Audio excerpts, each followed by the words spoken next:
Hello, ladies and gentlemen. Welcome back to our special show that we have here every Saturday. It's usually an enlightening experience. It's usually an illuminating time for every viewer. And I believe that those who join us religiously can testify to the fact that we always have such a great time. Today, we have such a unique guest coming to us all the way from Nigeria. I can assure you that after listening today, you're going to come out with some very vital lessons and a new understanding on leadership and the future of Nigeria as pertaining to the point of view of this young and dynamic guest that we're going to be having today. Not relatively young like myself, but he's of the new progressive generation. Please share this link with your friends, share it in inboxes, share it on WhatsApp, share the link on YouTube, of YouTube with as many people as you can, if that will help them to watch it better, because we are as well live on YouTube as we are on Facebook. And I believe that as many people as join us would be very happy that they did. So without much further ado, I'm going to be introducing the topic today, which is Unveiling the Africa Intellectual Resource Organization. Now, this is an organization that whose president is joining us today, and he's somebody who has an extensive experience in leadership. He's going to be telling us about himself. He's going to be telling us about this wonderful organization. It's a new tool that is going to help propel Nigeria into becoming a first world nation, into becoming a more developed nation. And I believe that it's a goal that they can accomplish, and you would be a judge for yourself by the time you're done listening to him today as to how fast that goal can be accomplished as we listen to his points and his expertise and his vision. So without much further ado, ladies and gentlemen, please welcome Dr. FAVOUR or AYODELE to the show today. Hello, sir. Welcome. Thank you. Thank you so much. Thank you so much, AMATARE Joshua. I'm glad to be here. God bless you. Amen. It's good having you here with us. You also go with the moniker, The Carpenter. So can you please tell us why that is? I left that out of the introduction because I said I needed to give you a special opportunity to explain what The Carpenter means, because you have that next to your name. Yeah, basically, you know what the carpenter, you know what they used to do, you know. So the build, of course, and the make sure they also beautify. So now the carpenter is not just a kind of name. You know who actually the original, you know, personality that is attached to that name, and that is Jesus Christ. So, and the Bible says something. They said that is this not the son of the carpenter? So, and another version also says that, is this not the carpenter? So basically, I'm here by the grace of God to represent, you know, the audacity of that name and to lift that name up. If you can see that it started with small letter T-H-E, and that one is me. Yeah, so the capital letter there is Jesus Christ, and I'm representing him straight away. You know, I'm his ambassador here on earth. So bearing the carpenter is, you know, given the view of what Jesus Christ has come to do on earth, you know, to build our lives. Of course, he is the foundation, and we build on him. So I'm just representing that philosophy that's around here. Fantastic.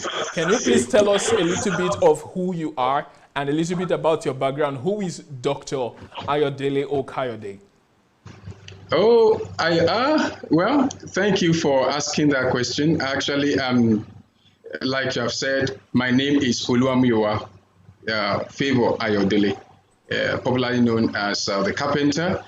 I grew up in Ondo State, but I used to say that I'm from Nigeria. Yeah, thank you. I used to say that I'm from two different states. Anyway, my father is from what do you call it now, Osun State, you know.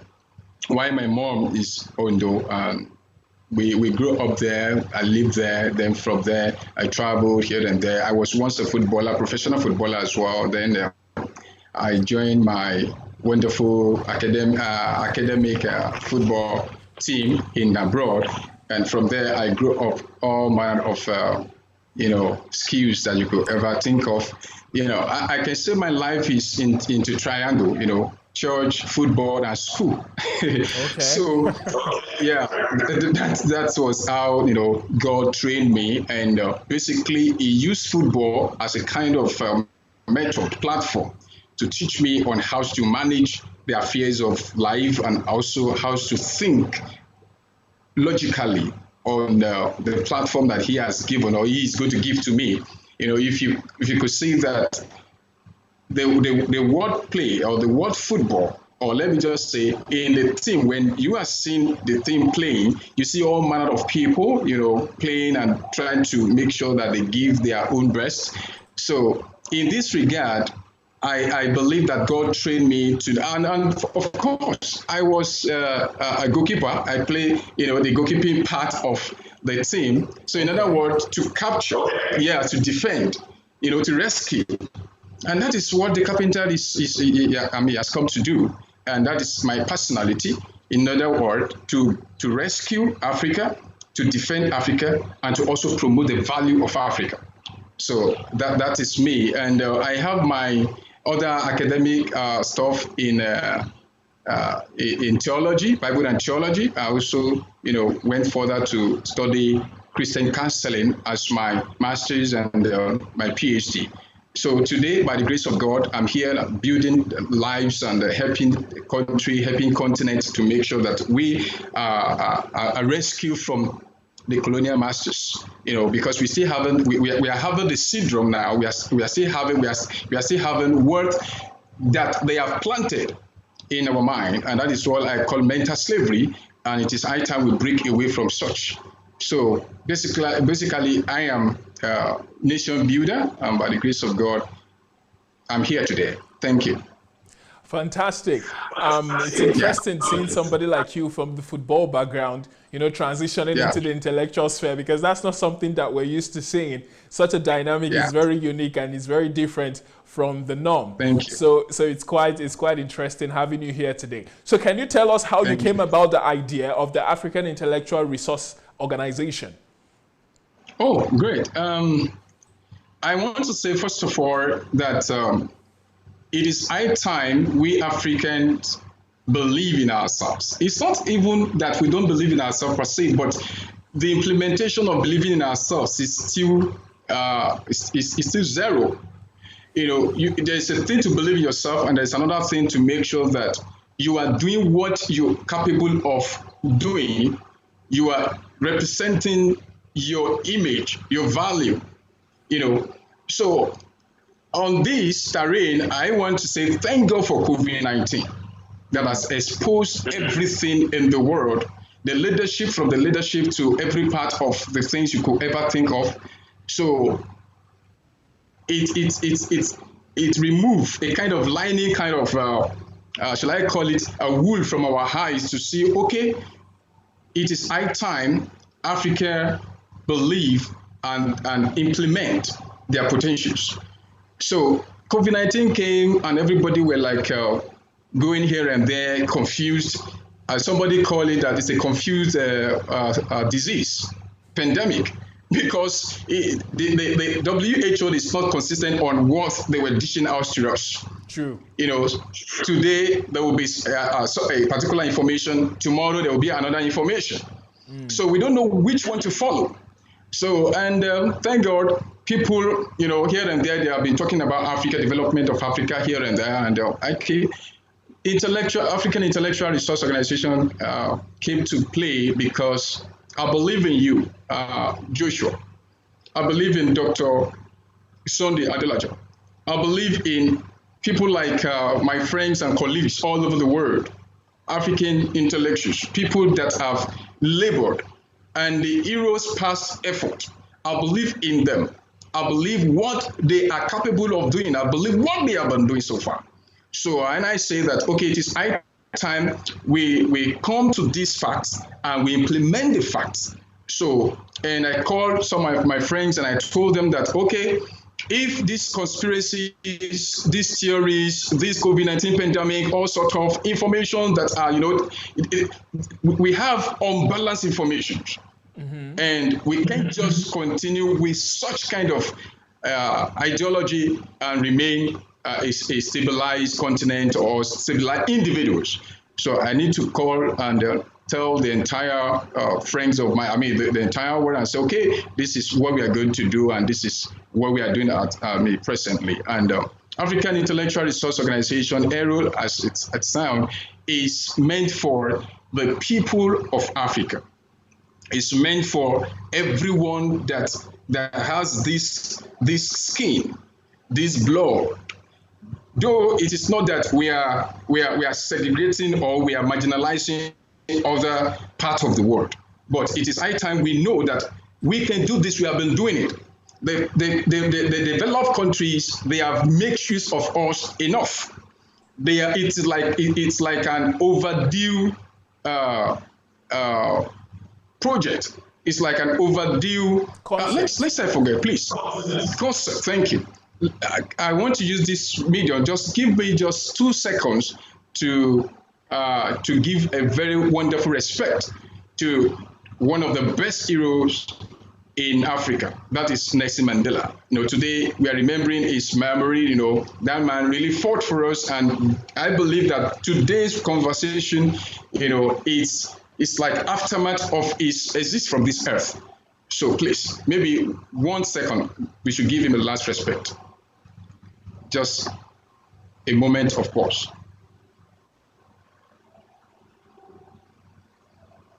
Thank you. May his gentle soul rest in perfect peace. And you can also see that his daughter died, and he spent. She spent her last, breath on earth fighting for Africa. She was 59 years, and I want to also use this opportunity to also let's pay a last respect by giving her 2 seconds kind of silence.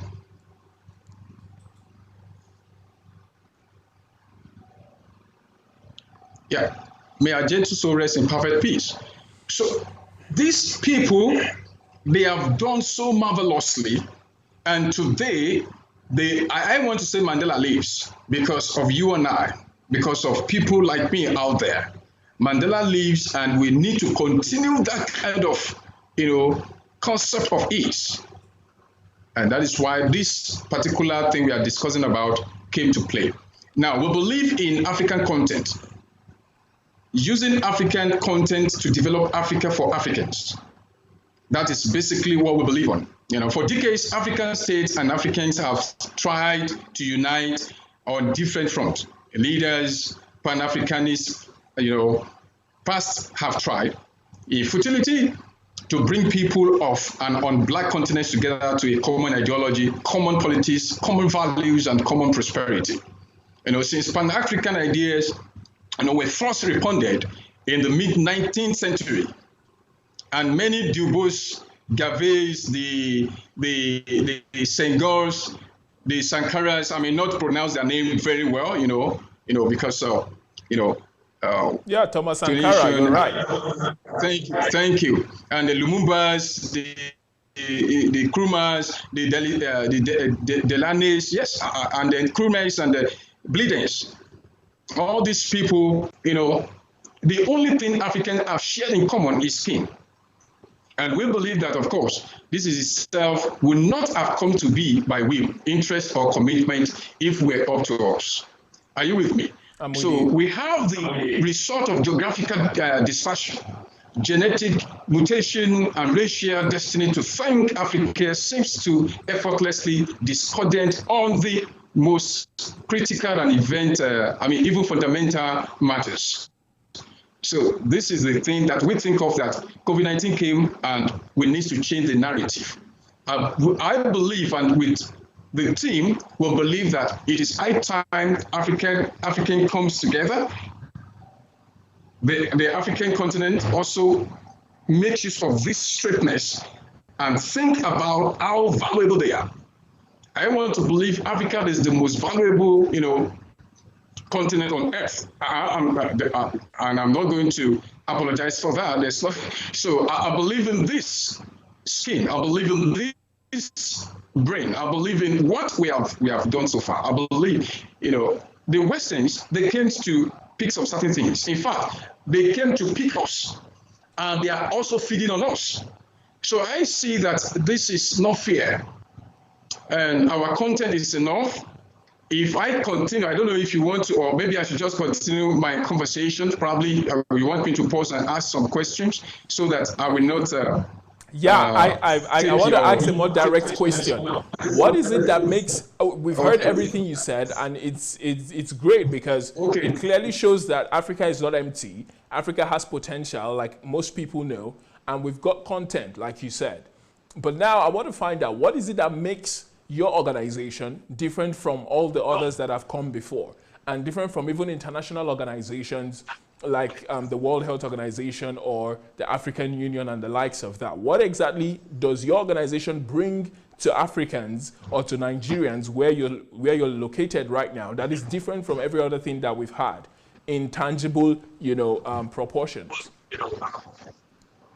Okay. Before I say that, thank you. That's a very good question. I want us to know that, $7 trillion economy of Africa. Let us have that one at the back of our mind. Africa is 1.3 billion, population, people on Earth. Yeah. And then half of the gold, ever mined on Earth comes from Africa. True. And Africa has the largest world produce of platinum, second largest diamonds reserves, with enough minerals, to feed, the world. Now, to go straight to your question, because I still have some certain things that I want to relate through this angle.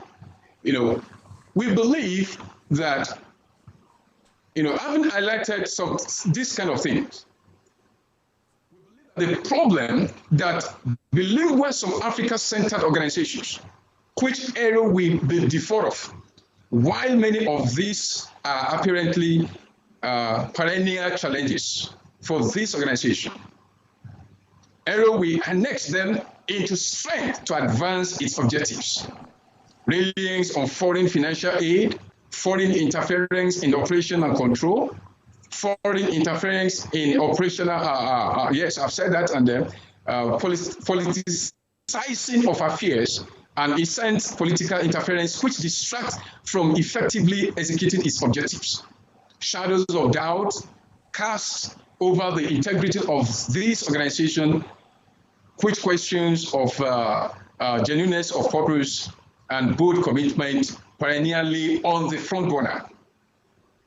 Now, failure to make impact on the average African citizen, many of these of the organizations do not have any grassroots relevance, with suggestions that the supposed primary beneficiary of these organizations activities are not hardly prioritized.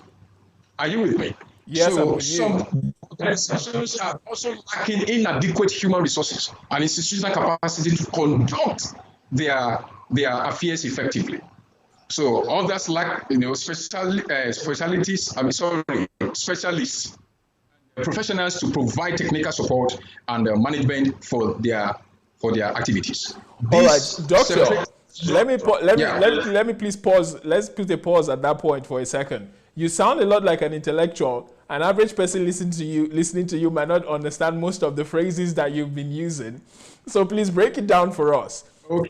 When you talk about these resources, and when you talk about leadership, and when you talk about how things can be improved, which are factors that everybody can understand, how exactly does Airo help to bring these things from the raw form that they are in right now? We've got 200 million people in Nigeria, like you said, 1.3 billion in Africa, but they still have problems with poverty. We still have problems, like you said, with poor leadership. You're a leadership expert. And we have issues with basic infrastructure. So how exactly is Airo going to help to translate all of these things from the raw form that they are in right now to what people can actually relate to that would help in improving life? Are you setting up an institute for leadership training? Or are you helping to lobby, foreign aid? Or are you helping to bring about, a new form of thinking by public relations and things in government and what have you? So what particularly does Airo bring that would help bridge the gap between the people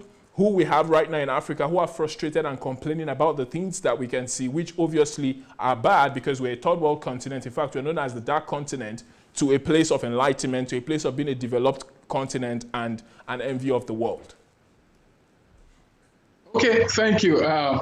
I'm sorry if I've been speaking off the, No. What you're saying is very good. It's just that I want to break it down to practical terms that every layman would be able to understand. Okay. Let's make it well comprehensive, and let me break it down just like you said. Yeah. And to go straight to your questions. Now, Airo is looking at human resources and the content of Africa. All right. And that is why we said that we are using African content to develop Africa for Africans. Now, we are Africans. We know what and what that obtainable or that Africa is all about and is.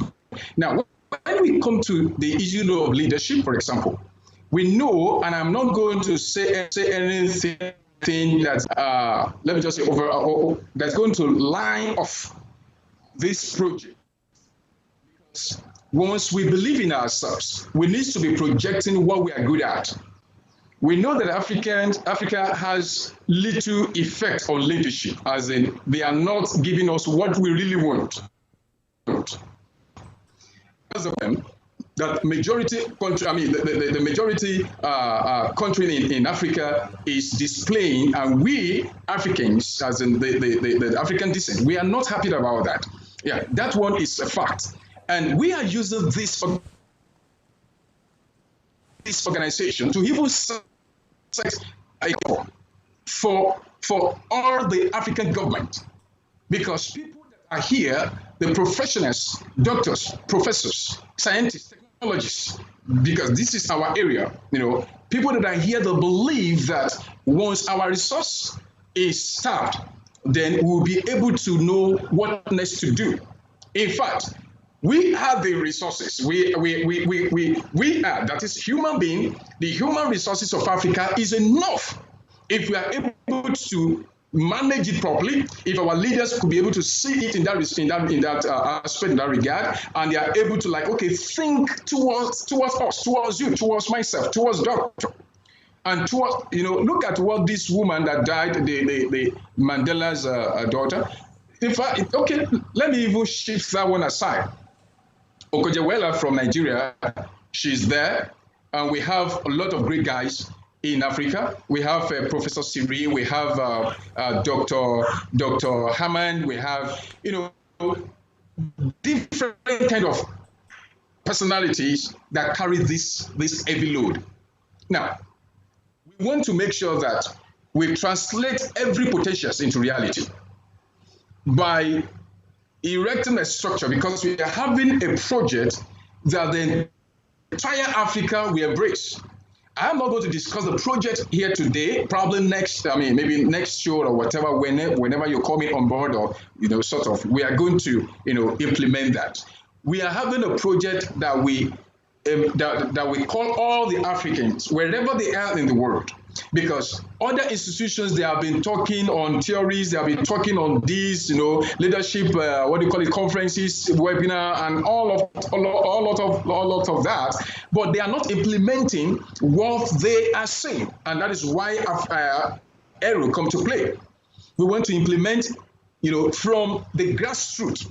Everybody will have a sense of belonging, and they will say, okay, this is my continent. This is who I am. Now, if you go to United States, for example, a report came recently that I don't know how that one, how true that one is anyway. But I think I talked to you and we're trying to establish that from the area of education. 16,000 Nigerian. We are using Nigeria now, for example. 16,000 Nigerian students are to be deported by Donald Trump. It's not that he hates us, no. And he is trying to tell Africans, he's trying to tell Nigeria, build your country. Are you with me? Build your country. Mm-hmm. Once that one's down to us, if our education is no more, is zero, how are they going to come here and begin to do things that they believe? They are there and they are struggling. Some of African countries, majority of them, they are there in the developed countries, they are struggling. And we say enough is enough of this. They might be, they develop their own country. or their own countries. They develop their own continent. They develop their own areas. We need to develop ours. And it is by implementing what we have been saying. It is by implementing our own content. Now, I said something other time. I said, thank God for COVID-19. And it's because of this COVID-19, everybody began to think of, okay, what is happening? What about our X sector in Africa? What about our, technological part in Africa? What about our scientific part? What about our,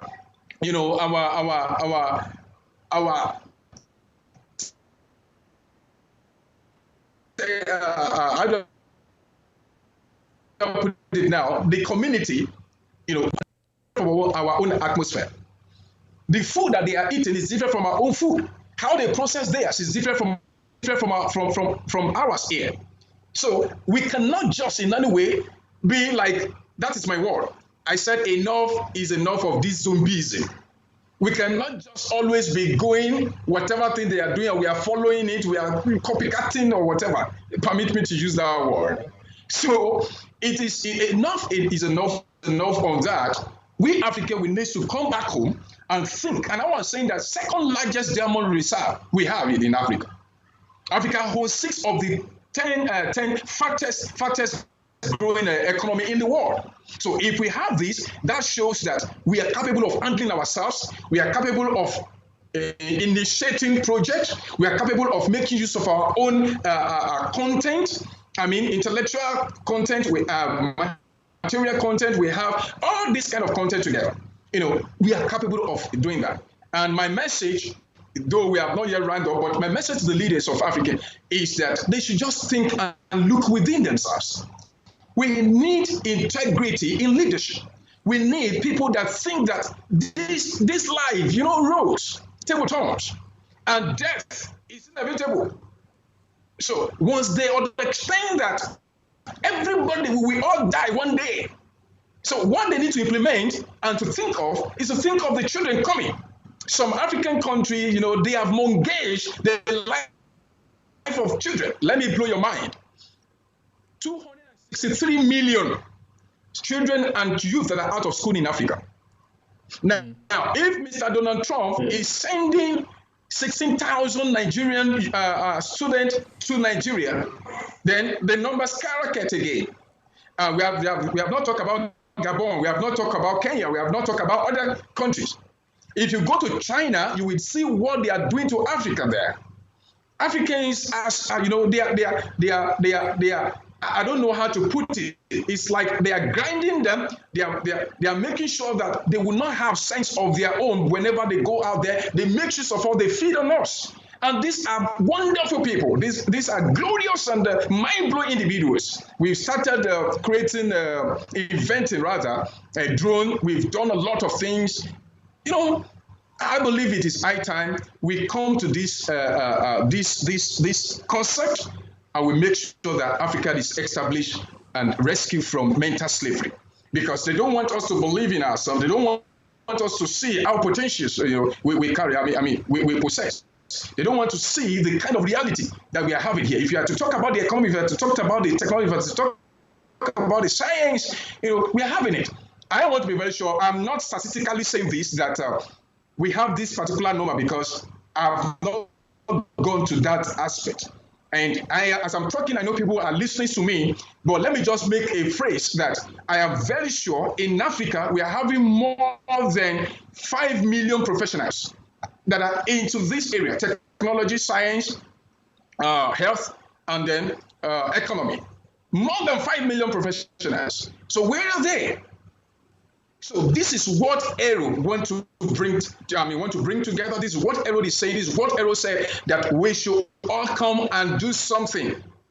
And the project we are going to launch is kind of mind-blowing project that have never existed in the history of Africa. Because people that are in Airo today, they are thinking outside the box. In fact, they are thinking as if there was no box. If 5G is causing a lot of havoc, it's causing, agledy-pigledy, like I used to use my word, it's causing a lot of panorama here and there. Who said that Africa cannot develop their own 5G? Who said Africa cannot develop their own 10G if it is possible? Who said Africa cannot, make use of their own content to develop Africa and for themselves. I was in Cambodia 2009, 2007, 2008, 2009. That country, in fact, it's not more than a little kind of scope. I don't know where I can just use to measure that country with one of the states in Nigeria or one of the states in Kenya. So small. And it was like, then they pay footballers $50, $60, $100. I'm online now. I know people that live in Cambodia this particular year. They will bear me witness. They pay them $50, $100. But come to Nigeria and see how they are treating us. Today, go to Cambodia, you see how they have gone ahead everyone. This is pathetic, and this is what we must tell ourselves. It's not about talking. It's about implementing. So if you are talking about advancing Africa, let's implement it. Africans in diaspora, we are calling them. We are telling them enough is enough. We are saying that let us come and build this continent of ours. Africa is green. That is why I'm wearing this today. I'm not used to wearing, but I have to think straight and say, okay, if we believe in ourselves, I must show Africa that this green is you and I. So thank you. I know you have other questions. Don't let Fantastic. me take all No. It's fine listening to you talk because I love your passion for Africa and your passion for Nigeria. And as somebody who has traveled abroad, so you know what's obtainable, and you're using Cambodia, a country as little as Cambodia that I don't even believe is up to as big as, let's say, Ogun State, or maybe thereabout, and they are being able to move things forward. So it's possible for us to do the same here. So coming back to Airo, or before I come back there, let me focus on you for a second so that our viewers can understand where you're coming from, apart from the fact that you've given us a slight view into your background. I understand that you contested for the presidency last year, correct? Yeah. All right. So what was it that was your passion? Did you start Airo at that time? Was there a vision of Airo in your mind? Or did you just want to run and then help to bring this thing to fruition? And then this is like a backup project that you're now using since you did not win that election to see how you can keep moving or progressing the agenda, which is to grow Africa and to grow Nigeria into a top and a developed continent and country. Yeah, thank you. When there is no problem, there won't be need to search for solution. Presently, if you see Nigeria, in fact, I don't even know what state to call Nigeria now. That is too lugubrious. I don't know how to define Nigeria now. I don't know the kind of name I can call Nigeria. But of course, somebody engaged me a few days ago, and he was talking about how the past, the opposition party did 2015 or before 2015. And I made mention of something. I said, okay, let me give you, before I will give you my answer, I'm not a PDP member. I'm not an APC member. I'm the first presidential aspirant that declared as individual candidate. Are you with me? Yep. I am the first person. That was 2017 October. Now we call it independent candidate. Are you with me? Yeah. We call it independent candidate. Now, so the guy said, this is what PDP did. This is what the PDP did. It was just brain grammar. I said, okay, I will just ask you a question. When I ask you a question, if you are able to answer it, then I will come back and have time for you. Why did APC? Why did they come to play in 2015? Why was their? I mean, what was their intention? Why did they come to take power? The guy has not answered me for the past five to 7 weeks now. I mean, 7 days rather.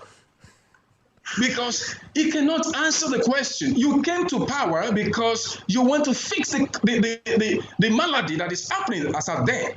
But this time around, it is too much. So I came on board to run no excuse government. I came on board to run to have people's policy, because that is what democracy is all about. Democracy is all about people. Democracy is all about people. The Constitution of Nigeria is all about people. The Constitution of the entire world is all about people. If you are declaring, if we are projecting democracy, democracy has to do with you and I. Fundamental polity of democracy is you and I. So once the nation is angry, once the nation is not in the state of mental stability, then there is a tendency for solutions to be in place. So I ran then to fix some certain aspects. So Airo was not part of my agenda, even though I was I have a bit concept of Airo. You know, that was, I wanted to, I don't want to share. Okay, let me share, so that when they are, as they are listening, they will know that this is kind of thing as a solution, because this platform, Airo, is a solution-driven platform. We want to make sure that it solves a certain, to some extent, to some degree, certain problem that we are facing in Africa. So I want to establish a particular project that will cut across the entire country. You know, there will not be Hausa, nor Igbo, nor Yoruba, because that statement alone is, to me, it's not a polite kind of statement. Where are you from? I'm from Nigeria. Where are you from? I'm from Africa. So I don't believe in discriminating. So I believe a particular thing is a project that will unite us together and that will make us to feed on the same table.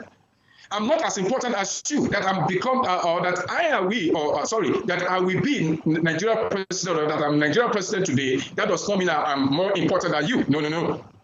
Because without you, you cannot put me there. I cannot be there. So we are all on this, and that is why the name is called the carpenter. Carpenter is of earthly. Carpenter, you know, you see, they can't wear something like this. They wear something that's, you know, tata, something that it may not necessarily tata, but there is a party here and there. Are you with me? So yeah. I came to that thing in order to fix all the malady that is happening, I call this government kakistocracy government. I don't know, maybe you understand what it means. No, I'm not sure our viewers understand. Please explain. Yeah, kakistocracy government is, or leadership is a government that is ruled by evil men. Are you with me? Because I call them evil men because it is their belly, and their family. My brother, it is too uncalled for. It is not good. We need to think, we need to talk to ourselves the truth. Once a nation is established on truth, once a nation is established on credibility, once a nation is established on competency, once a nation is established on human feeling, you understand? There will be need. Okay, let me ask you a question, my brother. If I give you 10 million naira, you know, I don't want us to digress on Airo anyway, but because of your question, if I give you 10 million naira per month, tell me, I don't know how you want to spend it monthly. Apart from you are having what do you call it now? Free house, free car, free wardrobe, free healthcare, free this, free that. And you still have a God to loot. You still have a God to. It's like a pin. It's giving me the kind of bogus. It's giving me. It's like I don't know. You see, so we are looking for leaders. that think like both of us, that could be able to think like ordinary Nigerians, that could be able to think. If you go to Lagos, if you come to Lagos here, you understand what I'm talking about. Thousands and millions of people that are hungry. Nigeria now has entered into, shall I call it demurrage? Shall I use the word demurrage? Are you with me? Nigeria has entered into perpetual poverty.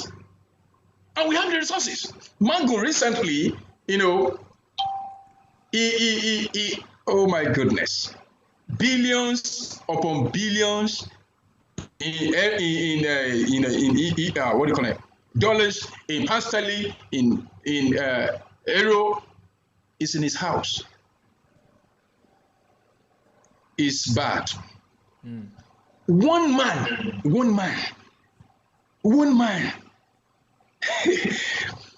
And see, in Nigeria we have 13.2 as of 2018. I did a program, and this is the program.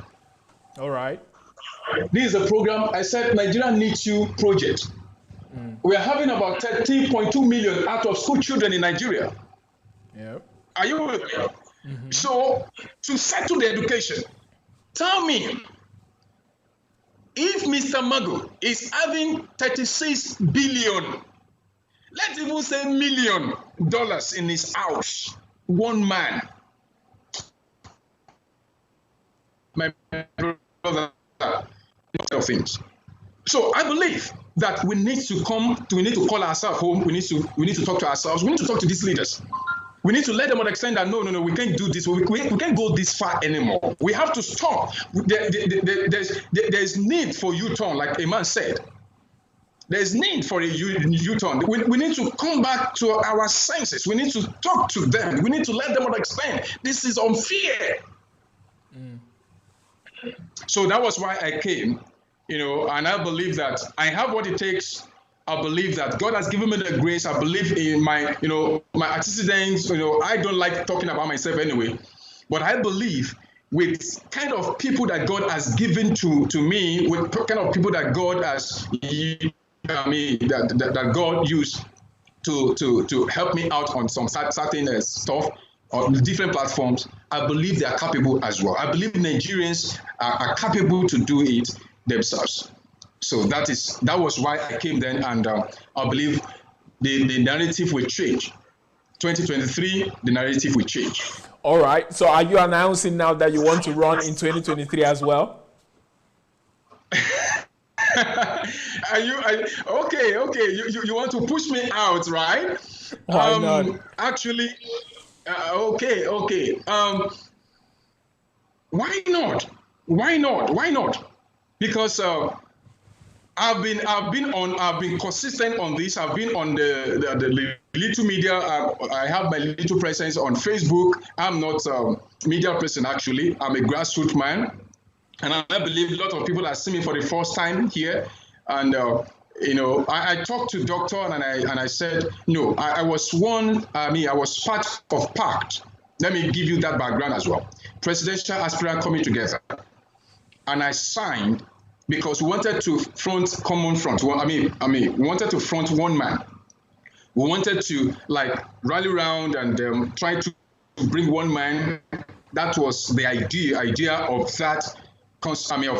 Initiative then. So you mean you guys who were running as presidents came together to form a coalition that will push just one candidate forward and the vice president, of course.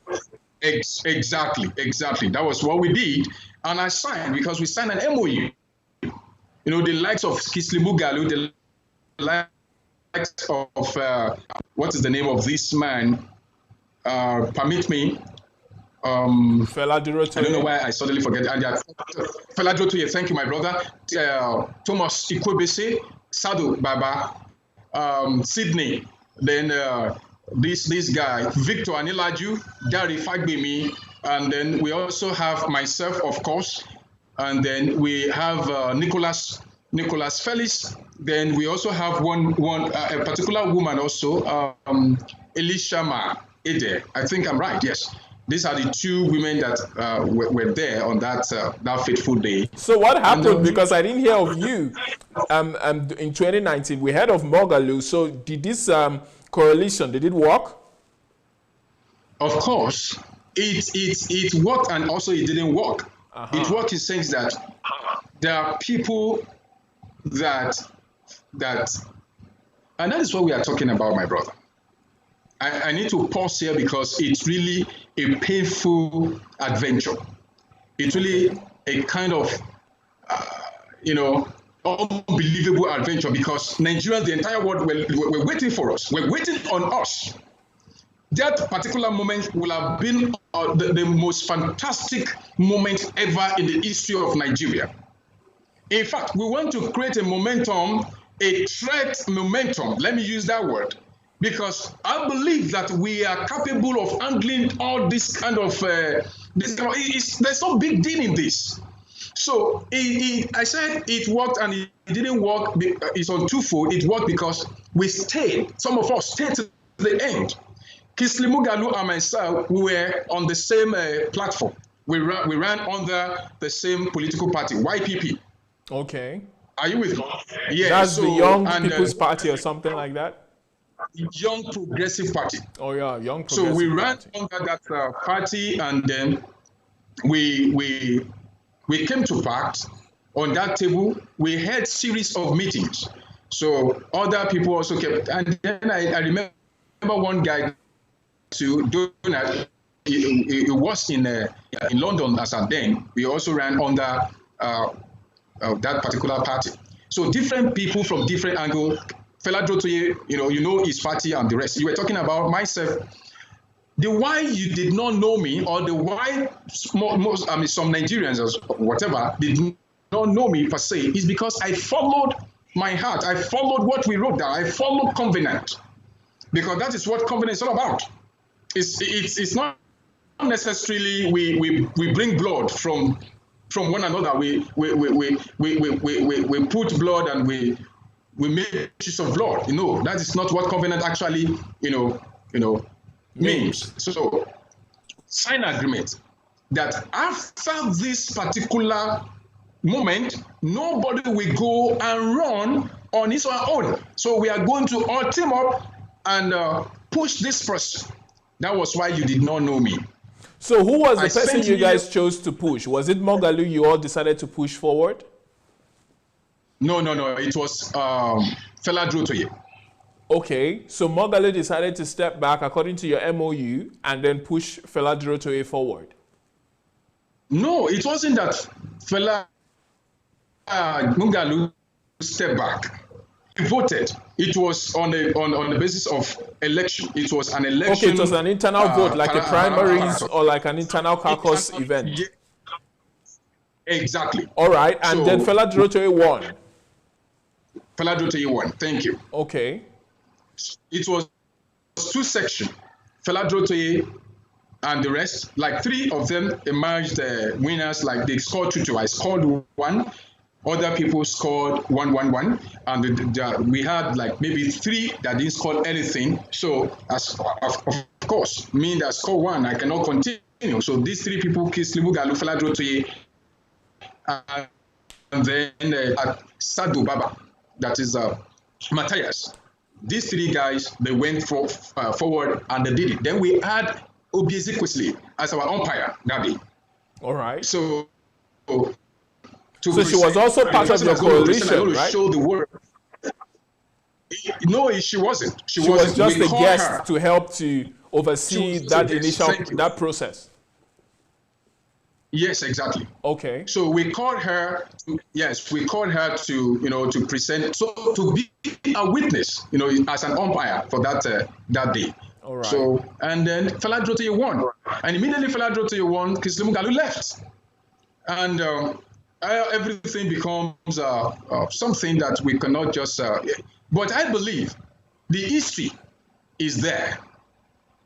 I didn't come out again because we all team up, 8 of us that remain team up with Fela Drotoye, and we tried our little best, to make sure that guy, get the election done.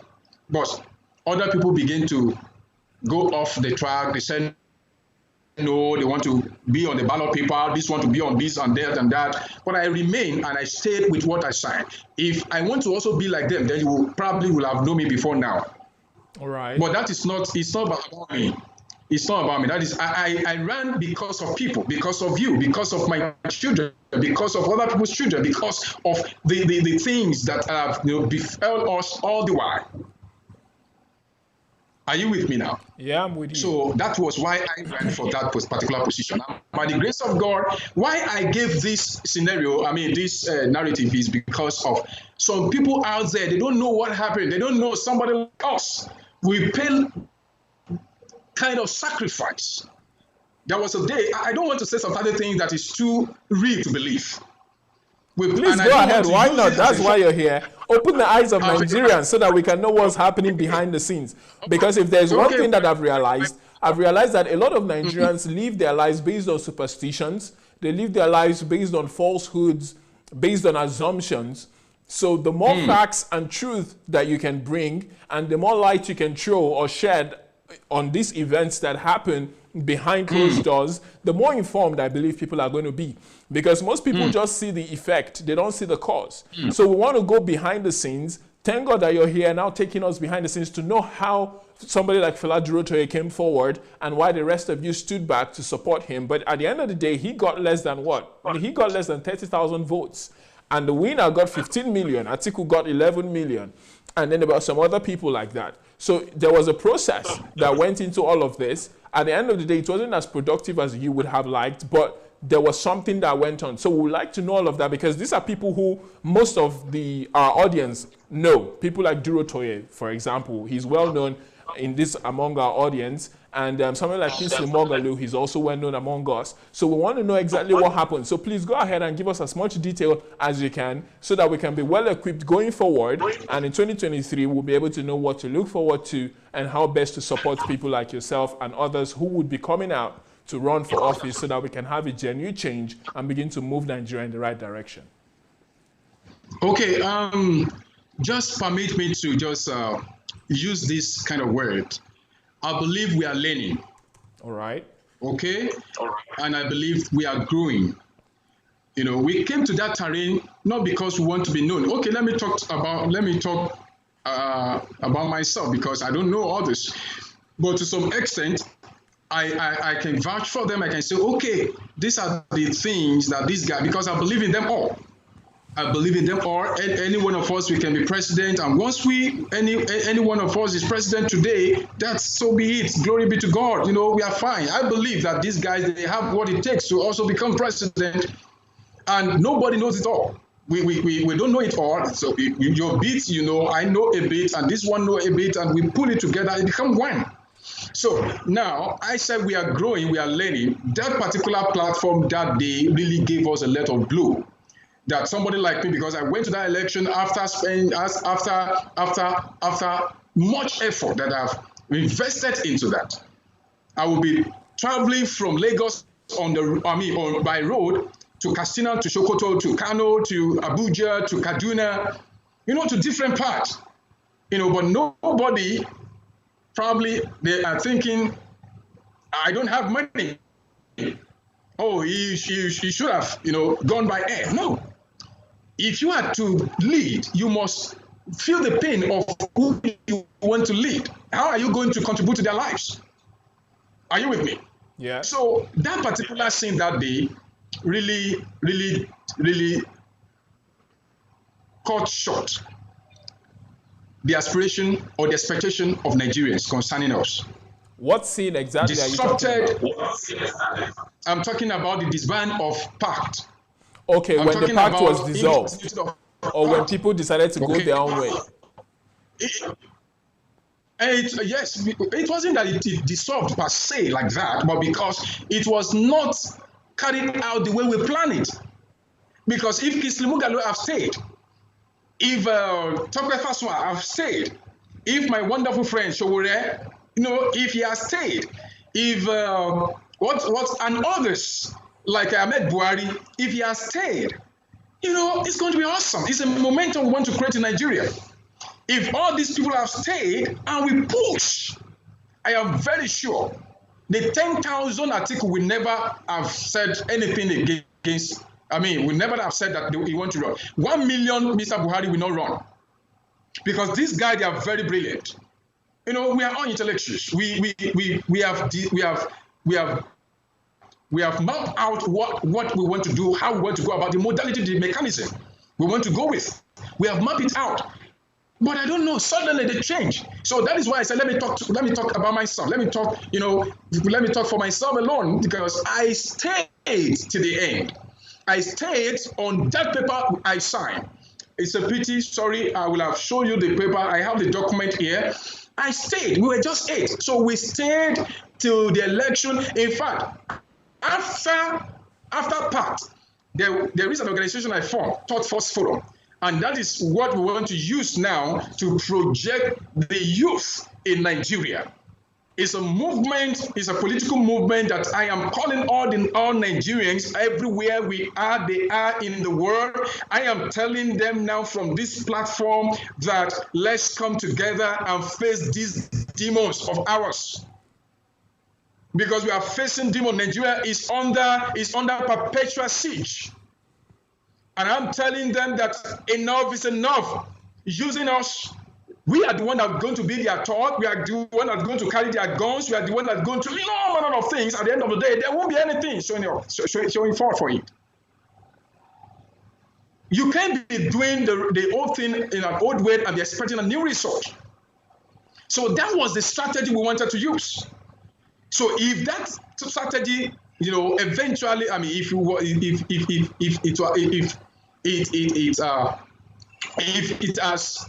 if it has, let me just put it like this: if it has a very wonderful light, by now Nigeria will be smiling.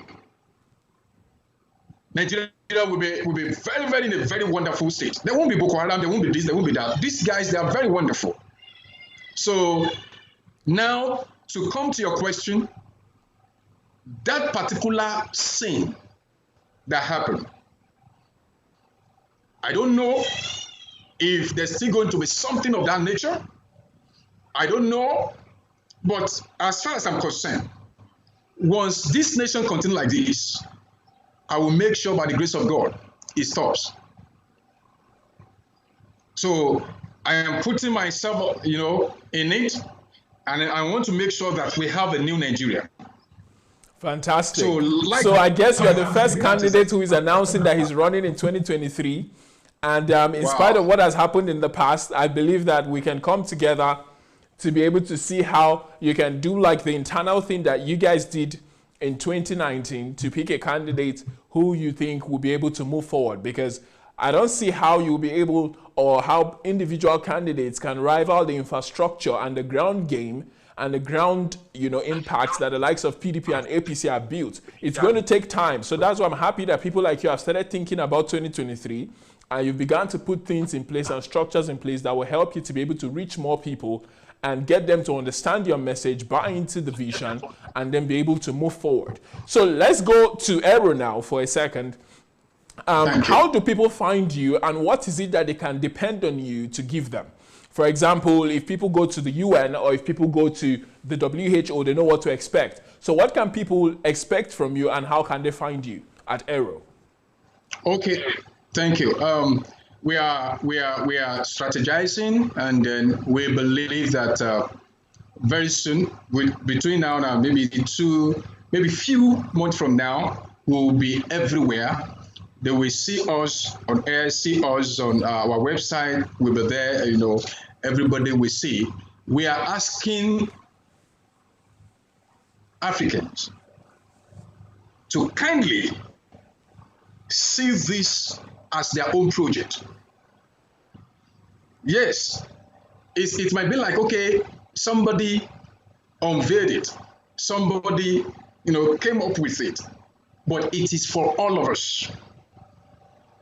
The past leaders, the present leaders, the future leaders, the youth, the technocrats, everyone, we are calling them to come together and fix Africa. not just to fix Africa by mouth, not just to fix Africa by, having webinar here and there. It is by structure. Because you asked a question that related to that. We want to create and put structure down that will skyrocket Africa under the umbrella that I've mentioned, science, technology. And somebody might be asking that, what about education? That is exactly that. Education is wired, or let me just say, education wire everything. Because without education, there cannot be this. Yeah. So, and I'm very passionate about education. So we are asking all individuals that they should kindly, I'm using the word kindly, is literally, I am begging Africans, wherever they are on the surface of the earth, in United States, in Canada, in part of Europeans, in your own country, I'm asking you, Dr. Sunday Adelaja as well, I'm asking everyone on earth, in Asia, every part of Asia country, let them come together. I know, I have a brother, and he died of COVID-19, actually, according to the report we got. And then his mind was that if I come to Nigeria, I will be robbed. If I come to Nigeria, I will be this, I will be that. No, Nigeria is not like that. No. Of course, to every country, we have one micro of bad eggs. We have them everywhere. Even United States, there are many, they are there. Any country you can think of. So it is not that somebody is doing a little thing that is contrary to the audacity, that is contrary to the constitution and the fundamental aspect of that nation. That means that the entire nation is now viralized. Permit me to use that word. All right. So, no, it's not like that. We have good people on ground. We have fantastic people. Nigeria is fantastic. Africa is fantastic. Every one of us, we are fantastic. And it is because of what we are going to eat. That is why some of these guys are dipping their hands into something that is not outrightly right. And we need to correct it. We are doing it. We are doing our best. And we are going to make sure that Airo, path the way, because that is what Airo want to come and do. And I did say this, that just like a reference of WHO, every word that WHO is giving to Africa, it is not compulsory for Africa to have them all. Airo want to filter out this information. Airo want to make sure that these informations are not necessarily meant for Africans or Africa. We got our own content. We got our own information. We have it with us. So they should be able to think as well. Our resources, everything, we have them. So, and that is what we want to go and use or make use of. Now, all right. But doctor, I'm still not clear as to how people can find you and what they should expect, because you've given us a vision as to what you want to accomplish as Airo. But how exactly would people engage with you, in the sense that if somebody, for example, who is listening to you from Belgium and wants to come back to Nigeria, probably the person is a civil engineer, how exactly can they find Airo? You said your website is going to be built, so right now I guess they can just go to your Facebook page, right? Which is I didn't. Yes, which is FAVOUR AYODELE.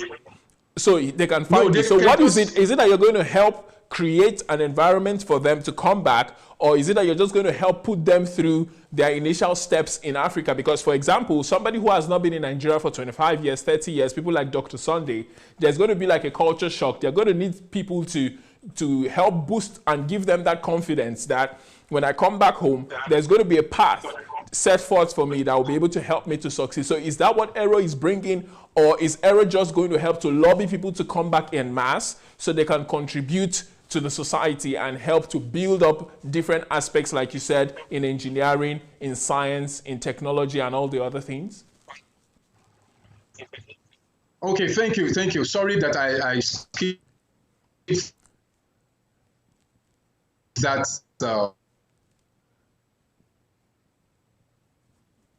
area. Hello, you're breaking up. Hello. We are creating an environment. We are. Yes. All right. Hello, can you hear me? Yes, I can hear you. Please go ahead. You were breaking up for a second, but Yeah. I think you're back now.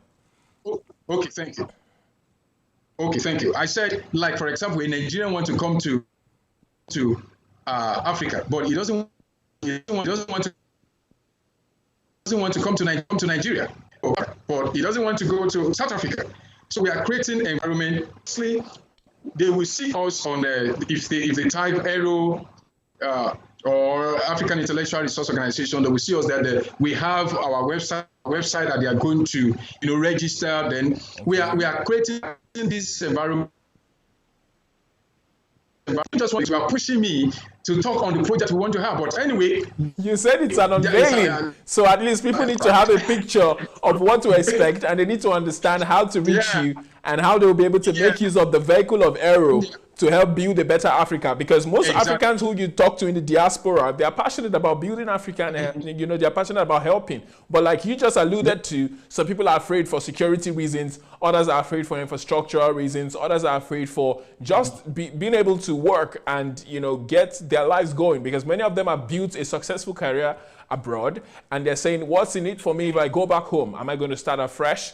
And what are the guarantees that I have that I'll be able to make things, work in Africa? So I just wanted to be able to give us a picture of what Airo is going to help in this regard, because that's what you've been talking about and you've been alluding to. So I want to be able to help guide the conversation towards a place where people can be confident in the Airo project, like you have spoken so eloquently about in your write-ups. Okay, thank you. We are building, like I said, we are building a community, a secured community. All right. And this secured community, everybody will be coming in and they will be having their stay. We are building and we are using, or let me just say, we are securing the intellectual property of this concept I'm talking about.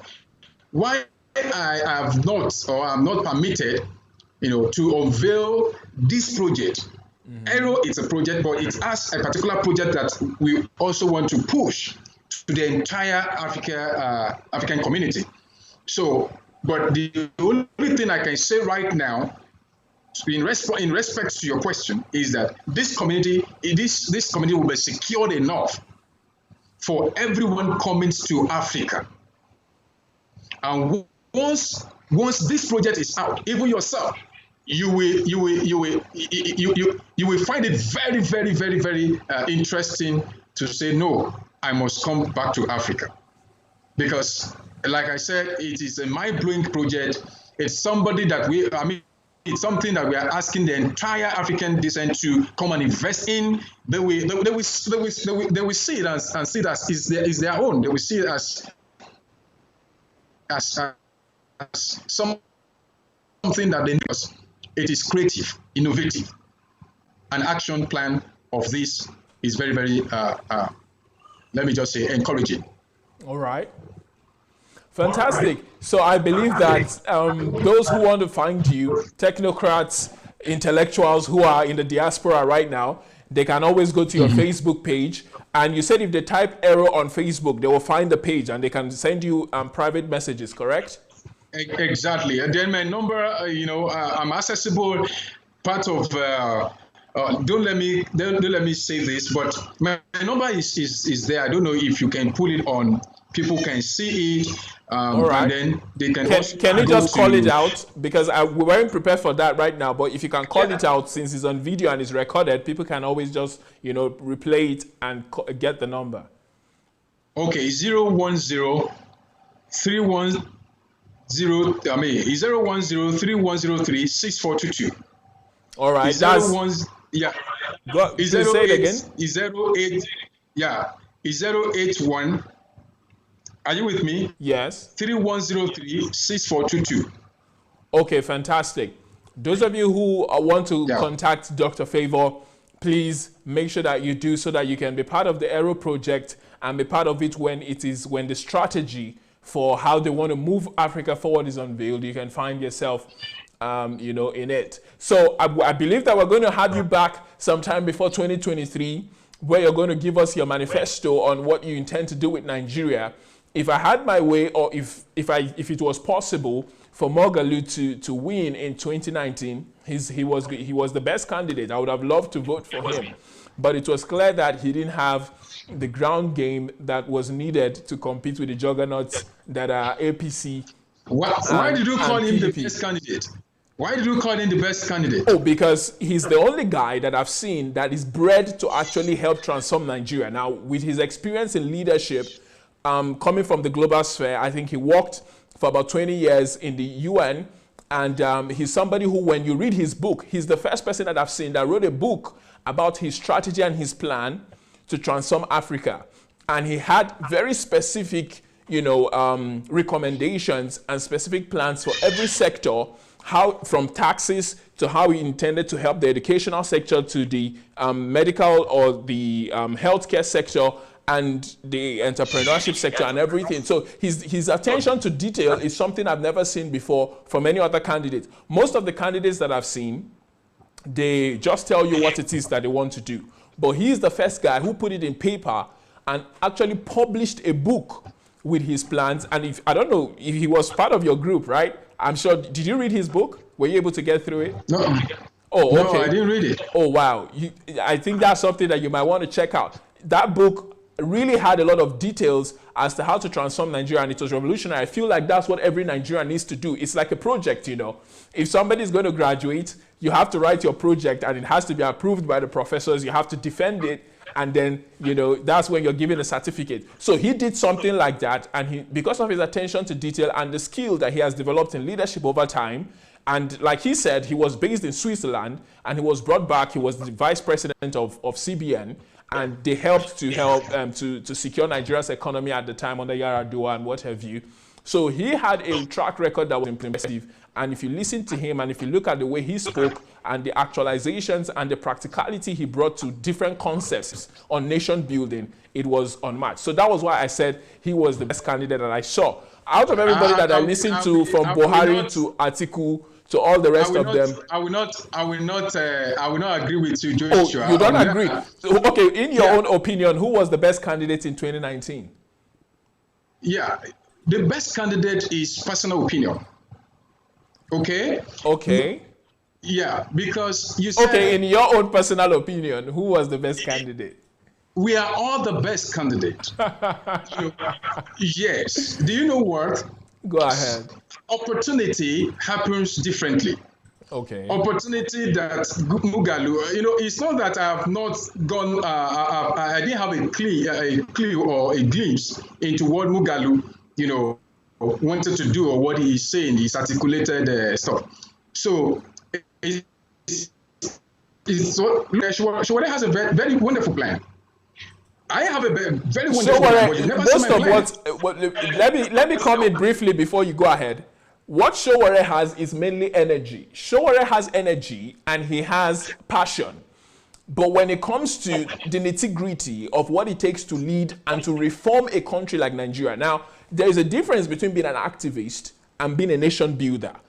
When you're an activist, you're able to see problems, you're able to speak about those problems, and you're able to bring attention to those problems, which is why I love his Sahara Reporters platform. And for me personally, I feel like that's going to be his best tool, to shine the light on things that need to be seen and things that are being hidden that the corporate media or the rest of the media don't cover.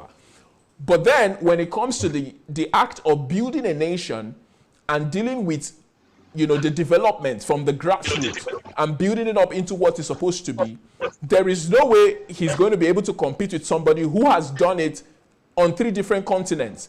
Moghalu had done it in Europe, he has done it in Asia, and he had done it in Africa, which I think, what was that, Rwanda or thereabouts. So he had expertise and experience that no other person had. And then when somebody like Showore is talking, for example, you can see that he has the passion for it. But when it comes to the details of how to get things done and how to bring about the different parts to bring about a unified Nigeria, that part was lacking. So there is a place for the likes of Showore, in my opinion. But when it comes to the actualization of leadership, Moghalu is far more equipped for that based on his knowledge, his expertise, and his experience. So you can now go ahead. Okay. I want to say this, that everybody, we all have our strategy. True. That somebody is, that somebody knows how to articulate some certain ideology. That does not mean that he is going to be the best of all. Or that somebody has experience of some certain thing, that does not mean that, that's the most preferred individual for such. No. Leadership has to do with integrity. I used to say that leadership is about responsibility. Yes, of course, I wouldn't dispute the audacious of Moghalu when it comes to all these kind of things you have said. No, I wouldn't dispute that. Yes. We are all good in our own various arena. But see, in implementing what you have in your spirit, in your mind, in yourself, it's another thing. Mm-hmm. It is very good. Sometimes, some people doesn't even know how to face camera. But that does not mean they're not good. Some people doesn't even know how to talk. That does not mean that they're not good. They have this. But how will you be president if you can't stand in front of the camera? No, I'm just giving you. We have presidential aspirants like that. We have.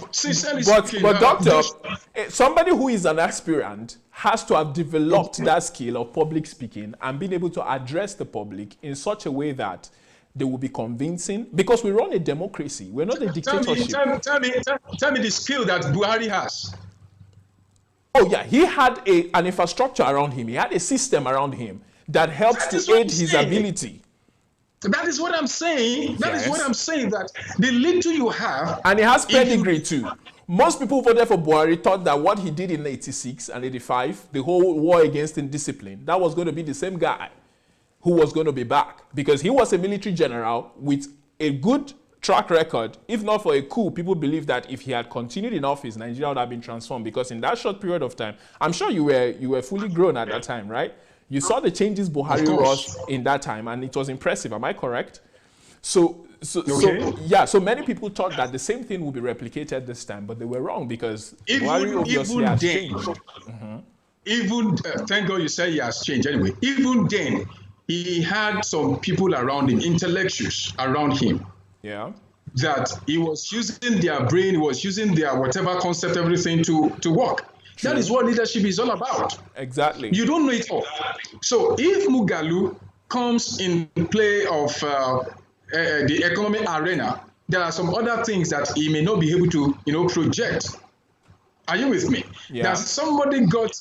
I'm not trying to, pull Moghalu's pedigree and stuff down. No. But I just wanted to remove the word the most preferred or the best candidate. No. Mm-hmm. See, thank God I listened to Dr. Adelaja recently. Not recently. Was it not like last year? And he was talking about the two devils. And because he said that these people, that is, he was referring to, that they didn't come together, he would have preferred one of us to lead. Mm-hmm. But because we couldn't make it, so these two devils, let me also choose this guy, that is Buhari. You get what I'm saying? But that does not mean that Buhari has it all. That does not mean, look at Donald Trump, look at the operational system of Donald Trump. Mm-hmm. Look at the operational system of what is his name? The former president of the United States, Obama. Mm-hmm. So Obama was an eloquent president, very, very sound, and he knows, he chooses his word. He knows how to put it in place. But there are some people that are still, criticize him. They say, no, you can't lead us. So leadership is all about identification or discovery potentials in others. Okay. So once you know that, okay, this person is good at this, let me make use of him. And that is why it has tributaries. It's not a stereotype. It's not a kind of one-way kind of thing. No, scheme. No, leadership is not like that. So, Doctor, are you saying you didn't have a preferred candidate for 2019? And any one of them who had gone, you would have just voted for? what if I tell you I'm the most preferred candidate? What will Oh you say? yes, I will absolutely agree with you, because you need to have that level of self-belief to be able to run for president. You have to believe in yourself that you are the best for the job. Hence, that's why you what you ran. have heard from me today, how can you assess that? Yeah, I believe that vision-wise, you're very good, and it's something that we need in Africa. But I've not seen the details, of your plans for things like education, for healthcare, for business, for taxation, for security, for national security, Yes. for our Yes. international relations and things of that nature. Yeah. So I will need to see Yeah. all of these things for me to now be able to Okay. make an assertion as to what is going to come next. Because when you asked me Okay. about Mogalu, the first thing I told you was the details and the way he was able to lay out his plan in a whole book. Nobody else has done that. In fact, most people have not even written a book on Nigeria. Talk less about writing a book just to outline your plan to transform Nigeria's economy from being a third world to a first world country. And he was able to put in place and give you step-by-step processes in every single sector of how he was going to get it done. So I've not heard that from you or anybody else. But based on your vision and the passion that you have shown today, obviously, you're going to make for a very fantastic leader. But that passion is not enough. We need to see details, and we need to understand how you are going to go about it, and then we'll be able to make a more comprehensive decision. It will come, Joshua, by the grace of God. But I want us to know this, the entire world should know this. The more you know you don't know anything. True. Meaning, we are limited with information we have. If you go further, you will understand that other people also has what it is to make things happen. Mm-hmm. Are you with me? So I thank God, and I appreciate. I know Nugalu is my friend. He's my wonderful friend. We are all friends. We are together. There's no big deal, But I just want us to believe in one another. We can make use of this gathering, this platform, this concept, this ideology. We can make use of it and reshape and transform Nigeria. And so I believe in that. So coming to Airo, the people that are in Airo right now, the intellectuals, the professors, and the people we are here to connect with, they are also good as well. To make sure, please let me sound this, that Airo is not a political platform. All right. Airo is non-governmental platform. Okay. Airo is meant for common individual in Africa. It's not Nigeria project. It is Africa project. Are you with me now? But you only have the Nigerian chapter active now, right? You're willing to open up as many chapters all over Africa as possible. Is that correct? Yes. Okay, fantastic. Yeah. So everybody, we are going to have chapter, different chapter, different places. In fact, we have our representative in diaspora, in United States, and then in Canada as we speak. Okay. We are strategizing our strategy and making sure that everything we come to play. It's gradual. We are still a new baby, and we are very strong. We are going to lead the other African existing institutions, also connect with them, and make use of what they have gotten so far, because this is what we are talking about. We are family, we are brothers, we are sisters, we are the best, and we own the world. And I believe we can lead the world if it's permitted. That's my concept, yeah. Yeah, well, the permission is in our hands. I believe that we can lead the world as well. If you've read Dr. Sunday's book, When Nigeria Teaches America, and in fact, it was first an article, and it raised a whole lot of eyebrows, because at the time he was like, people saw that title and they said, how is it possible for Nigeria to lead Africa? But when you go through the facts and you see the details and the points he made and all of the arguments that he made, you'll be able to see for yourself that Nigeria can lead Africa, can lead not just Africa but the whole world. We're already the giants of Africa, in quote. We're not the poverty capital. So I say we need to step out of being the negative leaders to becoming the positive leaders. It has nothing to do. That is why I'm saying it, and I'm reaching out to the entire world. Mm-hmm. It has nothing to do with African government. It's standing on its own. It's going to be like a government on its own. that operational system or operational structure of Airo will also be like a prototype that other nations we see and implement. The blueprint of Airo is so simple and clear. You know, using African content to develop Africa for Africans. This is what we believe. This is our mission statement that I've rightly said. And we want everybody to see into this. You know, we have the money, we have the resources. I wanted to say some certain things regard to statistics that surround what we need to, but it will be like as if we are talking, repeating what we know. All what we need to do now is to implement pragmatically what we know that is possible in Africa. Fantastic. Please, ladies and gentlemen, you've heard from Dr. FAVOUR. Please share this link with your friends. Invite as many as you can find in the diaspora, those even in Nigeria who are disheartened. Tell them that there is a new project on board that they need to keep in contact with that would help to transform the nation. And you can see that Dr. FAVOUR has a lot of passion and he has a lot of ideas, and he's got a group of intellectuals that he's already working with. He said money is not a problem. So when it comes to actualizing concepts, and like he said, making use of Africa's continent to better Africa, that's something that he's an expert in. So please contact him, share this link so that others can see this video as well, buy into the vision, and help build for a better Africa. So Dr. FAVOUR, before you go, any last words you would like to share with us, and any final thoughts?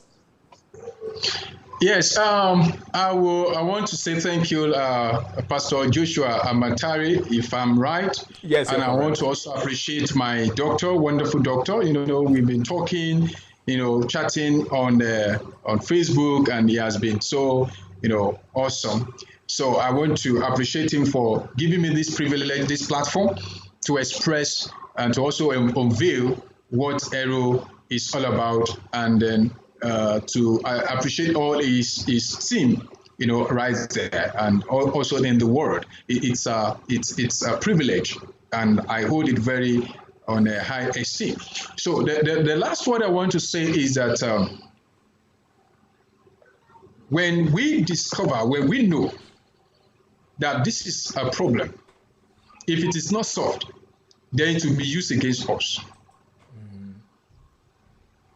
So it is time for Africa to start creating their own catalyst to solve their own problems. It is time for Africa to think outside the box, if not as if there was no box. It is time we begin to launch and invest into every one of us, into ourselves. And Africans in diaspora, it is time they start loving themselves. We are brothers. We cannot create raciality among ourselves and think that Africa can actually work. If we are having this challenge or the racialism challenges everywhere, and we can't just talk to ourselves, it's going to be a very double-dead problem. So let's love ourselves. Let's preach love. Let's think about faith. We can do it. We can implement it, and it is time. It is not tomorrow. I don't believe in tomorrow. I believe in today. And I used to say that the past heroes, they have done their best. Now it is time for us. We don't need to also think about the past anymore. We don't need to think about the histories that have brought us so far, the anger in it, the hatred in it, all sorts of in it. No, we need to think about right now our children and the future of these children. As for me, I can die at any time, and I'm not afraid to die. After this program, you know, God forbid, but it can happen. It happens every day. You know, and that does not mean Airo will die. Airo has come to stay, but we need to find out and make use of this particular platform and extend elastically what the past heroes have done, like Martin Luther King Jr. He cried, he shouted. You know, he had a dream. So today, I believe that this is a dream talking to you, my brother. You know, Airo has come to play in Africa. God bless you and thank you. I want to appreciate all my audience. I want to say thank you for giving us your little support by listening, by typing. You know, I've been seeing a lot of messages. You know, I want to say thank you so much. We are just like this, but we need your effort. We need your money. We need your resources. We need you to get us connected to one another so that this organization will beat the world. Thank you. You're welcome, sir. It's great having you here. When you were talking, you mentioned Dr. Sunday, and then I realized that because we're talking so much about Airo and Nigerian politics, I didn't ask you how you got to hear about him and how you got to meet him and which of his books has influenced you the most and all of that. So please, in a nutshell, in just 1 minute, can you give us an insight into how you found out about Dr. Sunday and which of his books or which of his materials has had the most impact on you, so that at least the listeners can also pay attention to some of those things and make use of those materials for themselves as well?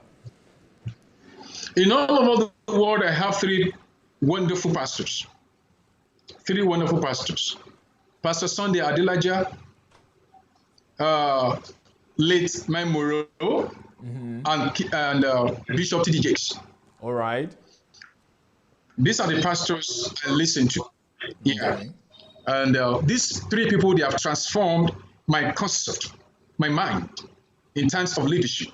I picked the book of Maimoro and Sunday Adelaja. I got to know Sunday Adelaja, was it not 2000? I think it was 1998. I started reading about it. Yes. Amazing. That means you were awake a very long time ago, because not many people heard about him back then. Yes, 1998. I must tell you the truth. So together with Maimoro and then what is his name? Bishop T.D. Jakes. So, and over time, I was just like fascinated. I was just, thrilled with his prowess. I mean, his books, And I said, okay, one day I think I should be able to meet this man. I was younger, of course, than this. And it got to 2004, 5, thereabout. Then I went to Lagos. I learned that he was doing a particular program, leadership program. And I saw him one-on-one. Then one of the things that really, really caught my attention, with Pastor Sunday Adelaja was the way he laughs. He laughs a lot. Yeah. His laughter is unique. It's one in the whole world. I was like, he will be preaching, we'll be laughing. He will be preaching, we'll be laughing. So easy, I said, wow, that's interesting. So if the kingdom of God is like this, definitely there is power and joy in it. So I haven't read a lot of his books. I can't even count the books I've read from Pastor Sunday Adelaja, together with Maimoro. Well, I also discovered that they have very good time before he died. Yes. So they were I love these two brothers. guys. Yeah, I love these two guys. But recently, that was the time that the election wanted to come to play in Nigeria, and I discovered that Pastor Sunday Adelaja was propagating for Mr. Buhari. I was angry, I was like, no. This cannot be. I told my friend, in person of Idaosa Sogi, she is a faithful. She's Sunday Adelaja's faithful. Okay. She's in fact, I'm very sure she will have sent a lot of messages now. So I approached her. I said, I don't like what Pastor Adelaja was doing, blah, blah. He said, no, doctor. He said, have you listened to him of recent? I said, okay, let me go back to him, because he was my favorite. Then I told her, I said, Pastor Adelaja, happened to be my favorite. He said, okay. Then I now listened to Pastor Adelaja again. I said, okay, no wonder. Then I'm the one that is at fault. I'm the one that failed him. You didn't give him the benefit of the doubt, and you didn't hear him out to see his reasons as to why he was supporting Buhari. I didn't hear him out. I didn't say anything. I was just angry. I didn't talk to anybody. I didn't go any media. I didn't do anything. I was just angry. How will my pastor, I used to call him my pastor. How will my pastor be doing this Buhari of a thing, By the time he now said, two devils presented themselves, so we need to choose one. Yeah, so I said, the lesser evil. So I said, okay, he has his own opinion. I was like, and before then, I even wanted to go through his one of his leadership program in Ukraine. That was 2005. Yeah, thank you. So he sent me message, invitation rather. So I wanted to come there, but one way or the other, maybe I don't know what happened. That thing got truncated. Okay. So I said, okay, no problem. One way or the other, we'll talk. So by the time my friend encouraged me back, by the time I now listened to him, I messaged him. I said, Doctor, this is what happened. In fact, what I said to you now, that the world is listening to me, is what I said to him. Okay. I said, blah, blah, blah. I just messaged him, and he appreciated it. And then he gave. One of the things I also love from Pastor Adelaja, he encourages people. He builds leaders, and then he wants to give platform to everyone. So he's a father to many generations. So, and I believe that God has also called him to implement and to correct some wrongs, and that is what I'm also, that is why myself, you are seeing me today. We need to do some certain things. We need to change the narratives. We need to do, the word I used to say, we need to be undogmatic in our lifestyle now. We need to be unconventional and be intentional, with what we are doing, so that the children that are coming will not just go to our grave at the end of the day and begin to eat. You, this man, your time was not favorable and you cannot do anything with it. Foolish man, and they will be kicking your grave. I don't want that. I don't want that thing. Such thing to happen. I don't want it. So I'm praying that God will help us and bless Pastor Adelaja's team and his, wonderful platform. Please extend my greeting, and I still want it. Probably I told you that when we meet, or I want him to be the one that I will also share the project, because the project, it's not that I can share it with you, but it's still we are still cooking it. It's still under construction. It's still under construction. So we are still cooking it, and we don't want it to come out now because people are Dr. very Favor, smart. you're welcome to Ukraine. As soon as the travel ban is lifted, or as soon as the borders are open, you can travel here at any time, and I'm sure Pastor Sunday will be happy to have you, and he will be able to go through your plans with you one-on-one, and I believe that by the time you're leaving, you would have more than you even expected. So you're welcome. If you couldn't make it back then, probably now is the time to make it over here. And instead of having a group leadership training, you can have your own one-on-one with him. I'm sure he wouldn't mind. Okay. So you're welcome to Ukraine. We're extending the invitation to you officially right now. To you, your family, your team, and as many of the guys from the diaspora who are in Airo right now. You spoke about some of them in the UK. It's just 4 hours away. They can always fly over, and you guys can have a little convention over here with DSA. Wow. Okay, that's going to be fantastic, and thank you for giving me an open invitation. The world is looking at it. If you don't fulfill your promise and tell... trust me, we will fulfill that promise many times over. We can have an Airo convention right here in DSA's home. We've had trainings. There was a time when I first got here, there were trainings every single week of between 50 to 100 people right here in the house. So your Airo team is welcome. And you guys will be able to strategize with DSA. And what you're doing is what he loves, which is nation building, values impartation, helping to transform the nation, the minds of people, and bringing change and development. That's his wheelhouse. That's his passion. So if you guys are willing to come over, I'm sure he will be more than willing to have you. And we'll be here waiting. Let me even say this straight away. Even though I wasn't sent to say it, but I am saying it with the audacity and the power bestowed on me, that we love Pastor Sunday Adelaja to be the one to champion Airo in Ukraine. He's not going to be here for long, though. I know. At least to any extent. Okay. I think there are a lot of people that are working for him, right? So I believe. Yeah. So, but that is the invitation. I mean, that is the mantle. I suggest you bring it personally. Bring the mantle. Yes, sure. I will do that. I will definitely All right. Do that. Thank you very much, Dr. Favor. It was wonderful having you here, and we're proud of you as a Nigerian. We're happy to see that there are people like you who are genuine, who are of strong character, who are of strong moral conviction, and who really believe in Nigeria and who believe in Africa. And we trust that the more of you that we have, the better the continent will be, and the faster we'll be able to develop into a place that will be an envy of the world. So, sir, keep up the great job. When the website is ready, send us a message so that we can help to share the link with other people. And before the website is available, they can find you on Facebook, and you already gave them the contact. So as many of you who want to join the Airo project and who want to get in contact with Dr. Favour, please make sure that you do so that we can build a correlation of like-minded people who want to see Nigeria and Africa become a better place. And I believe that in the near future, we'll accomplish it together. So thank you very much for coming, and thank you for all that you've said. Bye for now. Thank you so much. Thank you. Cheers. Cheers. Thank you. Yeah, bye-bye. All right, bye.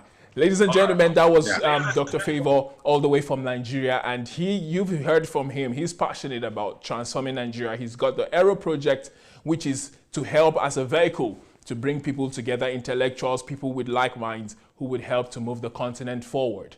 Now, moving over to DSA, if you want to enjoy DSA's content and become a person of value, somebody who, when you see intellectual in the name, so many people are bamboozled, or sorry, I shouldn't be using those kind of words when I'm trying to break things down. Many people are, taken aback, or most people take a step back when they see things like intellectuals, because it's kind of an intimidating name. But no, it's just people who have knowledge. And that knowledge is available to you by Dr. Sunday's books, on his YouTube page, on his Facebook page. He has written over 50 books, and over 100 now in English, I guess. And you can access all of them on Amazon Kindle Unlimited. And that's something that you can make use of at any point in time. If you're in Nigeria, you can go to dsasbooksplanet.com and you see all of his books. You can get the hard copies. You can also go to bambooks.io. They have an Amazon Kindle Unlimited kind of a thing, where when you subscribe, all the books on their platform become free to you, and you can read them for, I think it's a monthly subscription thing. So that's something that you can explore as well. And for those of you who love to listen to things, instead of listening to the radio or watching movies, you can go on Dr. Sunday's YouTube page and you'll be able to enjoy all of his videos. You'll be able to listen to audio messages, and these things will transform your life, and you will become an intellectual as well.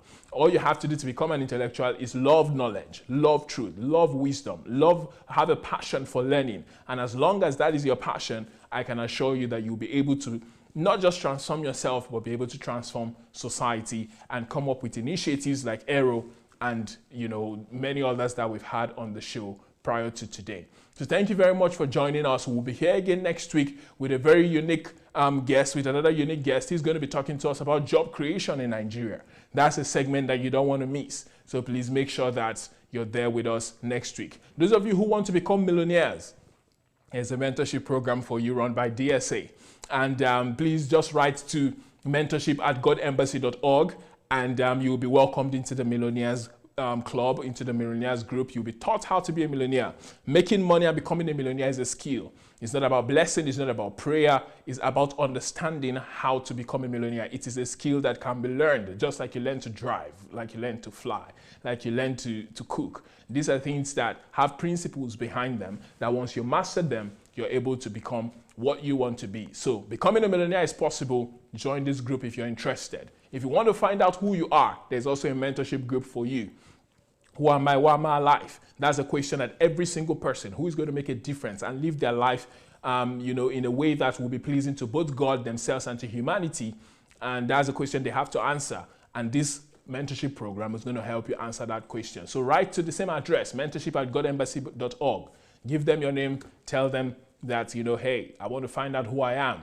I want to find out why I'm alive. And you'll be helped to come to that realization. And once you do, your life will never remain the same again, because suddenly your existence will make sense and you'll be able to see why you're here, and you can walk towards it and help transform and leave the world a better place than you met it. So thank you very much once again for joining us. I'm Joshua AMATARE coming to you from live from Kyiv, Ukraine. Please join us the same time next week, and we'll be coming to you with another unique episode that will be life-changing, and I'm sure you'll be glad you did. Till then, Godspeed, take care. Keep empowering yourself through knowledge. Keep promoting the kingdom of God. And I believe that on the last day, we will be happy that we did. Bless you, and bye for now.